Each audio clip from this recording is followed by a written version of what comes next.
Leçon numéro 2. Les messagers de la grande fraternité des maîtres ascensionnés. Les messagers d'avant 1930. Les maîtres ascensionnés sont toujours au travail. L'assistance des maîtres de sagesse nous parvient par de nombreux canaux. Aucun individu ou organisation particulière ne peut prétendre à l'exclusivité de ses relations avec les grands êtres. Néanmoins, quelques organisations enseignent des concepts de vérité plus élevés et certaines expliquent plus complètement la loi de Dieu, la loi cosmique. À l'origine, la Bible reflétait mieux les enseignements de la grande fraternité qu'elle ne le fait aujourd'hui. La Bible a été enjolivée par de nombreux traducteurs et altérée lors de conclaves postérieurs par les représentants de l'Église chrétienne. À travers les âges, y compris le nôtre, il y a toujours eu ce penchant à travestir les vérités et à leur conférer une coloration personnelle. Des siècles durant, les églises ont eu l'opportunité de libérer l'humanité, mais les résultats ont été maigres. Le maître ascensionné Jésus, parlant à travers le messager Guy W. Ballard, a dit en 1939 « Observez le peu de bien qu'a produit mon exemple d'ascension.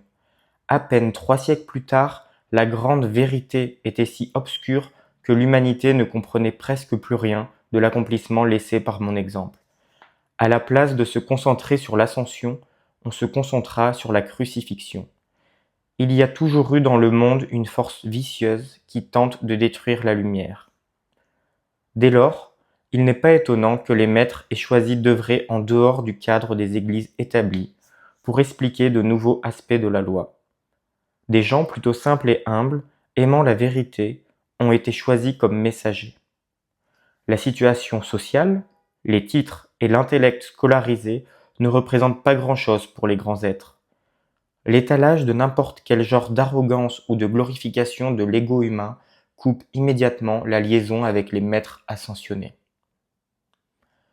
Au début du XIXe, les seigneurs Maitreya, l'instructeur de Jésus, appela l'attention des Choans de la terre, les seigneurs des rayons, sur la nécessité d'apporter la connaissance de l'existence réelle des maîtres à la conscience externe des gens. Il expliqua que jusqu'alors, les maîtres avaient porté leur attention sur l'Orient et qu'il était temps de la diriger vers le monde occidental. En Orient, la présence universelle des saints était acceptée depuis longtemps. Cependant, la nature du saint oriental, entièrement vouée et limitée à l'adoration, ne permettait pas l'usage des énergies vitales nécessaires pour traduire la vision dans des actions concrètes et des résultats. Après maints efforts de persuasion des maîtres, Madame Blavatsky offrit son assistance et c'est ainsi que la Société théosophique fut fondée en 1875. En plus d'Hélène Blavatsky, il y eut d'autres individus qui, au XIXe et XXe siècle, délivrèrent à l'humanité de nouvelles phases des enseignements de la grande fraternité des maîtres ascensionnés. Les maîtres signalent Joseph Smith, Mary Baker Eddy, Alice Bailey, Baird Spelling, Guy W. Ballard et Géraldine Innocente. Madame Eddy fut l'auteur de Science et santé par la clé des Écritures, à côté d'autres ouvrages. Elle mit l'accent sur la guérison spirituelle, à l'image de Jésus guérissant les malades, et appela science chrétienne sa découverte d'une méthode de guérison. Alice Bailey et Baird Spelling, celui-ci par son livre La vie des maîtres, édition Robert Laffont et Gélu, apportèrent à l'esprit occidental une plus grande compréhension des activités des maîtres ascensionnés. En 1919, le maître J. Cool obtint une dispensation lui permettant de communiquer avec Alice Bailey. Elle était un écrivain automatique naturel, mais ne chercha pas, du moins dans ses débuts, à être un médium. Un grand effort de persuasion fut nécessaire afin que finalement elle y consentît. Joel Cool et Alice Bailey travaillèrent en étroite association pendant une période préliminaire, ce qui fut utile pour obtenir une dispensation. La première dispensation du Nouvel Âge, l'aube d'une ère nouvelle. La première dispensation du Nouvel Âge est essentiellement le fruit des efforts de saint Germain. Il rechercha ceux qui l'avaient assisté dans son entreprise précédente de civilisation au Sahara il y a 70 000 ans de cela, et considéra qu'il y avait eu suffisamment de raisons pour apporter la lumière à l'Amérique et au peuple de la terre. Le maître ascensionné Nada collabora avec saint Germain dans cette entreprise. Cette dispensation montre une approche inédite. Saint Germain ne la fonda pas sur un socle religieux établi en y greffant des ajouts. Il n'essaya pas de raviver la théosophie et ne fit que rarement référence à la littérature védique de l'Inde ou à la Bible. Recommençant à zéro, saint Germain et d'autres maîtres ascensionnés expliquèrent la loi cosmique en termes clairs. La méthode d'enseignement fut fondée sur la logique et le bon sens. De plus, les maîtres y ajoutèrent leur radiation, ce qui rendit plus aisée l'acceptation de l'instruction par la nature émotionnelle des étudiants. Saint Germain transmit son message en Amérique, qui doit être le leader de la race humaine pour cette nouvelle ère, et présenta au monde un nouveau style d'enseignement. Des changements intervinrent également dans la substance de l'instruction. Pour la première fois, les maîtres ascensionnés purent transmettre des informations sur les 4 sujets suivants. 1. Connaître sa source, sa présence divine individualisée, la présence Ayam. 2. La colonne protectrice ou tube de lumière. 3. La flamme violette de la transmutation. 4. Le but de toute incarnation sur Terre, l'ascension. Ces points cardinaux étaient connus de Jésus. Il les avait appliqués et en avait laissé l'exemple à l'humanité. Il parvint à l'ascension avant la première dispensation du Nouvel Âge. Cet enseignement ne pouvait être prodigué que dans les retraites et à des individus considérablement avancés. Qu'est-ce qui a permis à Guy W. Ballard de recevoir les messages des maîtres en des termes clairs et simples, fournissant à l'humanité pour la première fois depuis les temps de l'Atlantide la connaissance de la présence Ayam et de la flamme violette? Ce fut le besoin du moment et le fait qu'un stock d'énergie cosmique était disponible. En principe, ce stock est utilisable une fois par siècle. Sous la dispensation accordée à Saint Germain, les enseignements ont été transmis de façon claire et simple. Avant cette date, la loi occulte avait présidé à tout enseignement religieux. Sous la loi occulte, certains enseignements ne pouvaient être dispensés dans une forme simple et directe, mais devaient être voilés par des paraboles, des mythes, des légendes, des représentations, ou formulés de telle manière que seul un initié, et non la masse, put les comprendre. Lorsque Platon, initié au mystère de la loi occulte, écrivit sur l'Atlantide, il le fit sous la forme d'un dialogue. Ainsi donc, dès 1930, l'enseignement des maîtres ascensionnés prit un nouveau visage, distinct de toutes les méthodes d'instruction utilisées précédemment. Cette entreprise de Saint Germain fut appelée par les maîtres le commencement d'un nouvel âge. Lorsque Saint Germain conçut l'idée de cette œuvre, il expliqua aux maîtres se nommant le grand divin directeur qu'il disposait d'individus incarnés dont il pensait qu'ils étaient assez forts pour transmettre le message. Le grand divin directeur lui demanda s'il en était certain. Saint Germain répondit « J'essaierai et nous verrons bien ». Le messager Guy Ballard rencontra pour la première fois Saint Germain en août 1930 sur le mont Shasta. Après cette expérience, Guy Ballard rentra chez lui à Chicago où, dans le cadre de nombreux messages, de nouvelles explications lui furent données par Saint Germain. Ces instructions furent transmises par l'intermédiaire du rayon de lumière et du rayon du son. D'autres furent dispensées par Saint Germain, vêtu de son corps de maître ascensionné. Dès 1915, à la suite de cette période de préparation, Guy Ballard fit des conférences et parla devant un public nombreux partout aux États-Unis. Sa femme parlait à la radio. Ensemble, ils atteignirent des centaines de milliers de personnes. Souvent, M. Ballard ne savait pas de quoi il allait parler. La seule chose qu'il savait est que Saint Germain lui avait demandé de louer telle salle dans telle ville. Lorsque cela était fait et l'assistance rassemblée, M. Ballard montait sur scène. Devant lui apparaissaient alors des lettres vivantes de lumière dorée, d'une hauteur de 2 pouces. Il lisait les messages, Quelques personnes assises au premier rang voyaient également ces lettres de lumière. William Cassier, connu aussi sous le pseudonyme de Frère Bill, messager désigné par Saint-Germain pour travailler avec les Ballards et qui devint, plus tard, membre de la Fondation pour l'enseignement des maîtres ascensionnés, nous a raconté qu'il voyait les lettres de lumière vivantes, grandes de plusieurs pouces, depuis le premier rang ou depuis le dernier. Il les voyait les yeux ouverts ou les yeux fermés. Une étudiante qui accompagnait Monsieur Ballard lors de ses tournées dans les États raconta qu'il était clairvoyant et clairaudient. Elle dit que, habituellement, il n'éprouvait aucune difficulté à lire les lettres de lumière vive, mais que lorsqu'il était perturbé, il les lisait comme à travers des larmes. Durant l'activité des années 30, les maîtres mirent pour la première fois l'accent sur l'art de l'invocation. Ils expliquèrent que les étudiants seraient le mieux à même d'apporter leur soutien aux efforts des maîtres en employant le pouvoir de la parole prononcée, en d'autres termes, le décret. Le corps des étudiants répondit à cet appel, et cela fut d'une grande aide pour manifester le plan divin des grands êtres. Les appels des étudiants permirent aux maîtres ascensionnés de créer une ligne de protection le long des côtes Est et Ouest des États-Unis et, entre autres, de sauver les villes de New York et de San Francisco de la destruction. Un autre accomplissement de cette activité fut la libération de milliers d'êtres désincarnés de la proximité de la Terre, d'âmes attachées à la Terre, pour les conduire vers les royaumes supérieurs. Un tiers de l'accumulation destructrice de l'humanité fut extirpée de la Terre et dissoute pour toujours. 20 000 guérisons furent attribuées à Monsieur Ballard. Beaucoup de gens furent guéris pendant qu'ils assistaient aux conférences. William Cassier fut le témoin de nombreuses guérisons. Il nous raconta qu'à la fin des lectures publiques, certains abandonnaient leurs béquilles, devenues inutiles. Y a-t-il meilleure preuve de la valeur du message et de la qualité du messager ? Jésus a dit « Par leurs œuvres, vous les reconnaîtrez ».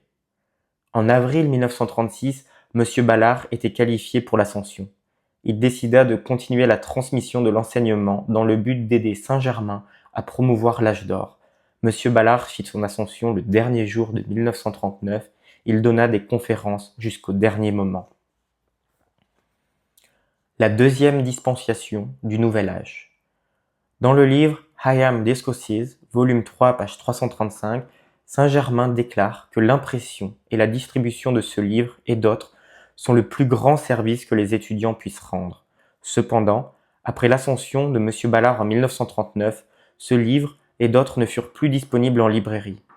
Certains d'entre eux furent à nouveau accessibles au public dans les années 80. Les publications ne furent jamais traduites. Pourquoi la grande fraternité des maîtres ascensionnés est-elle si désireuse que son message parvienne à toute l'humanité ? La loi de conservation d'énergie s'applique aux maîtres ascensionnés exactement comme aux humains. Les tonnes d'énergie libérées par les grands êtres doivent être renvoyées par l'humanité. Comment cette énergie peut-elle être restituée si de nouveaux étudiants n'ont pas accès aux dictées originales ? La deuxième dispensation du Nouvel Âge. Dans le livre I Am Discourses, volume 3, page 335, Saint-Germain déclare que l'impression et la distribution de ce livre, et d'autres, sont le plus grand service que les étudiants puissent rendre. Cependant, après l'ascension de M. Ballard en 1939, ce livre et d'autres ne furent plus disponibles en librairie. Certains d'entre eux furent à nouveau accessibles au public dans les années 80. Les publications ne furent jamais traduites. Pourquoi la grande fraternité des maîtres ascensionnés est-elle si désireuse que son message parvienne à toute l'humanité ? La loi de conservation d'énergie s'applique aux maîtres ascensionnés exactement comme aux humains. Les tonnes d'énergie libérées par les grands êtres doivent être renvoyées par l'humanité. Comment cette énergie peut-elle être restituée si de nombreux étudiants n'ont pas accès aux dictées originales ? El Moira a dit « Si les étudiants n'ont pas l'occasion d'apprendre la loi ou en sont empêchés par des obstacles linguistiques et par des restrictions de distribution ou d'impression de l'immense stock de sagesse accumulée, comment peut-on compter sur eux et spéculer sur leur contribution de lumière ?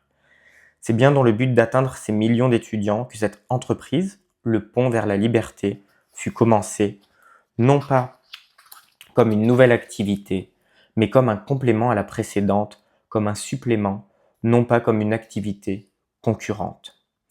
Ce fut essentiellement pour cette raison que les maîtres durent chercher ailleurs pour répandre leur message. Dès 1944, Géraldine Innocente, le rayon jumeau du maître ascensionné El Moira, reçut des dictées. Elle les transmit à un petit groupe d'étudiants. Cependant, ce ne fut qu'à partir de 1952, quand El Moira reçut une dispensation de 20 ans pour délivrer de nouveaux aspects de l'enseignement des maîtres ascensionnés, que Géraldine devint un messager autorisé de la grande fraternité des maîtres ascensionnés et que les dictées furent publiées.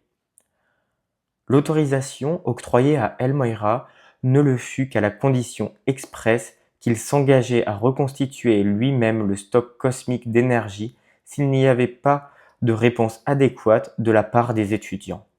De nouveau, nous voyons ici en action la loi de conservation de l'énergie. Géraldine s'était incarnée plusieurs fois en qualité d'oracle de Delphes. Les maîtres purent l'utiliser comme canal en accélérant les vibrations de ses corps mental et émotionnels et en usant de sa conscience cérébrale et de ses cordes vocales pour la réception. Comme les dictées de la première dispensation du Nouvel Âge n'étaient pas disponibles pour d'autres étudiants, l'enseignement des lois de la vie dut être répété par les grands êtres et fut publié comme matériel du pont vers la liberté nouvellement créé. De nouveaux sujets furent ajoutés, qui n'avaient pas été traités auparavant: couleur des 7 rayons, activité des archanges et des Elohim, retraite des maîtres ascensionnés, images et notes clés des maîtres, histoire de l'homme avant sa chute, incarnation précédente des maîtres et service de la flamme de transmission.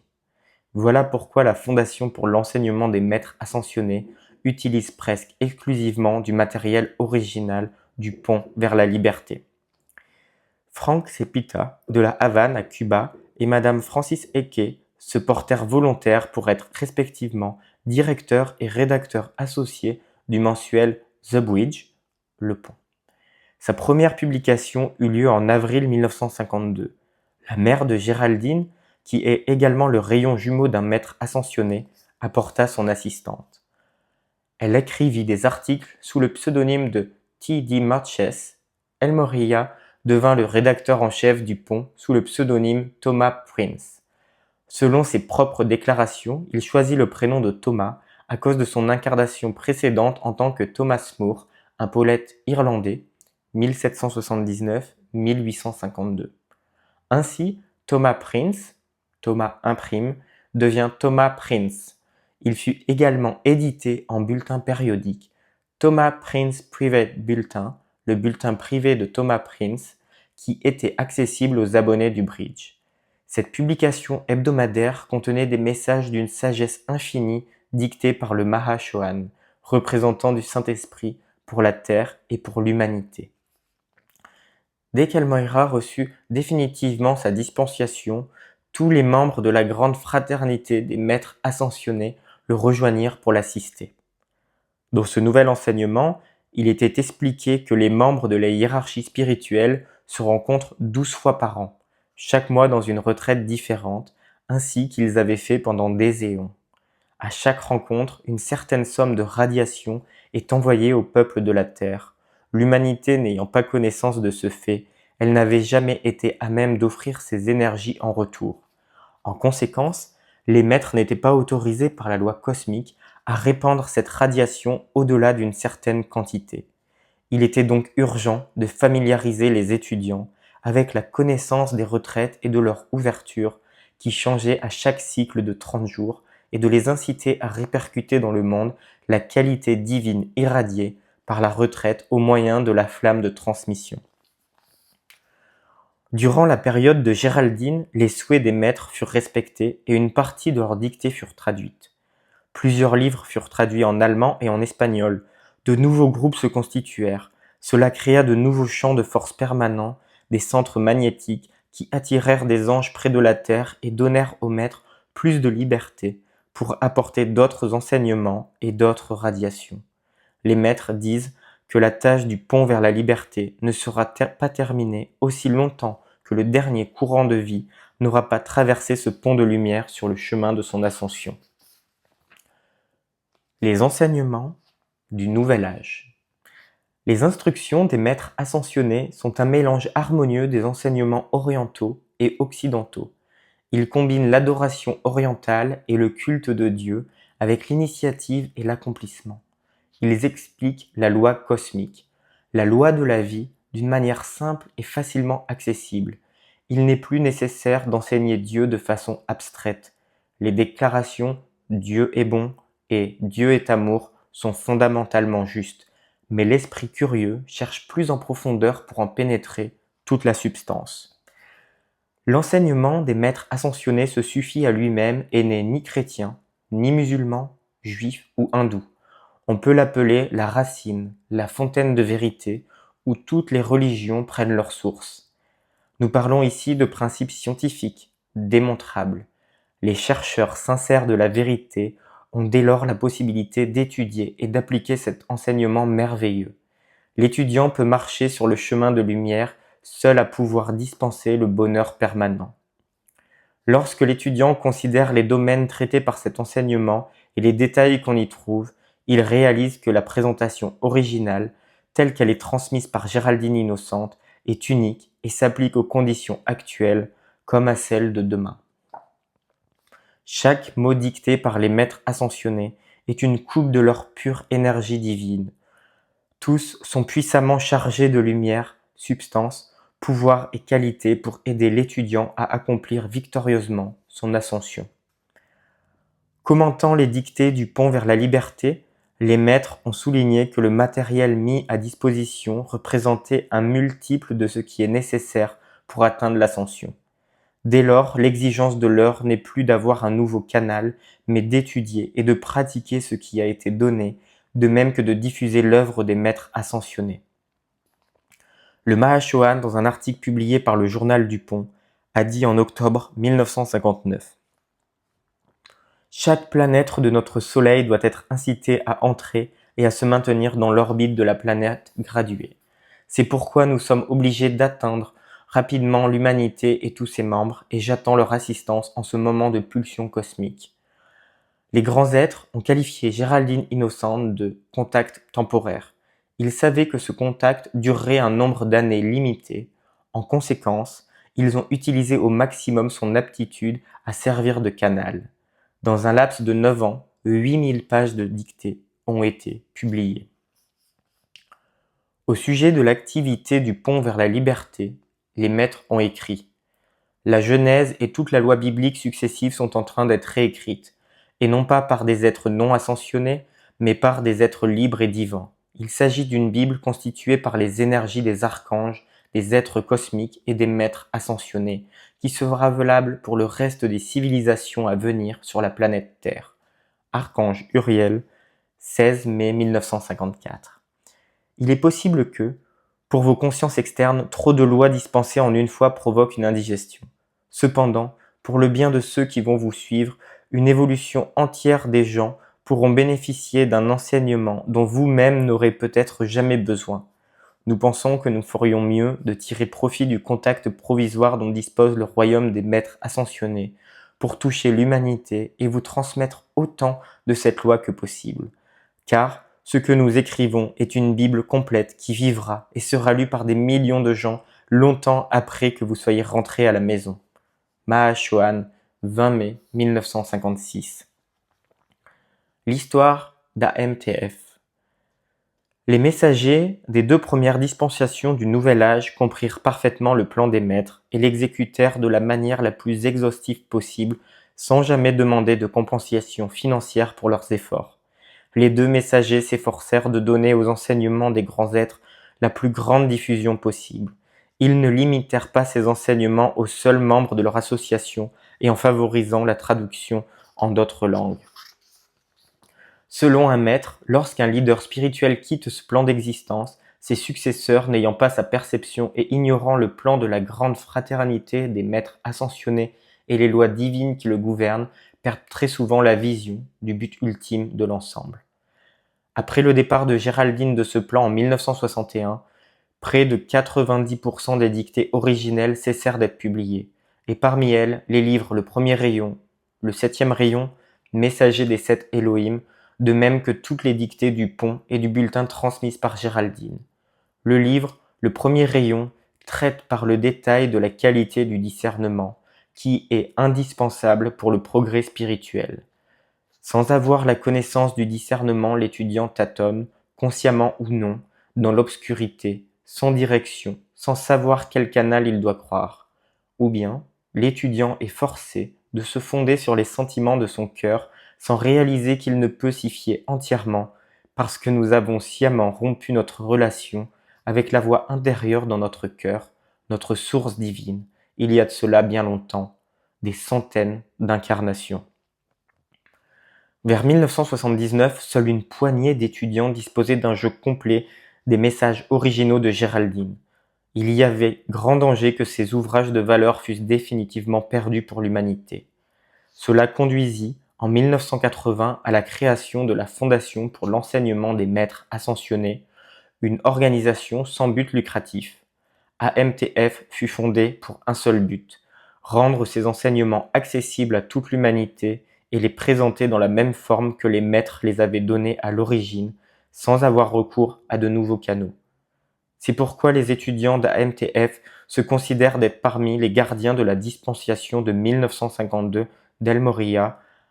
AMTF n'a pas d'autre but que celui de mettre en œuvre le plan de la grande fraternité des maîtres ascensionnés tel qu'il a été présenté durant la dispensation du pont vers la liberté. Les instructions des grands êtres ont été très précieuses. Par exemple, le maître ascensionné Saint-Germain dit dans le livre Le 7e rayon « Cette publication et tout autre provenant de la même source sont la propriété de la grande fraternité des maîtres ascensionnés. Elles sont offertes librement, partout dans le monde, à un prix accessible à tous. » Le livre Le 7e rayon a été traduit en allemand en 1954. Voici un extrait de son préambule. Il devait être évident que les principes d'un nouvel enseignement, qui doit être la pierre angulaire d'un nouvel âge, ne peuvent être réservés au public de langue anglaise et demeurer inaccessibles au restant de la race humaine. La loi de l'équilibre, dont l'un des aspects est connu sous le nom de loi de conservation de l'énergie, exige que tout effort provenant du niveau des maîtres ascensionnés soit compensé par un effort équivalent d'individus résidant sur le plan physique. En d'autres termes, comment la grande fraternité des maîtres ascensionnés pourrait-elle demander à la hiérarchie de la Terre et au système solaire la mise à disposition de nouveaux stocks d'énergie s'il n'y avait pas d'équilibre pour les tonnes d'énergie déjà dépensées durant l'effort initial? Comment une nouvelle dispensation, comprenant un nouveau messager, peut-elle être octroyée si les efforts initiaux n'ont pas été compensés en rendant accessible la littérature originelle, partout où cela est légalement possible, et par l'activité de groupe? Voilà le service dont AMTF s'est chargé. La lampe de vérité est le symbole d'AMTF. Elle est l'emblème d'une recherche incessante de cette qualité divine que tous les membres de la fraternité de la vérité ont fait le vœu d'acquérir. Ce symbole fut adopté par la fraternité en 412 avant Jésus-Christ et AMTF l'utilise pour marquer sa croyance qu'une recherche rigoureuse de la vérité devrait être l'une des pierres angulaires de tout enseignement religieux.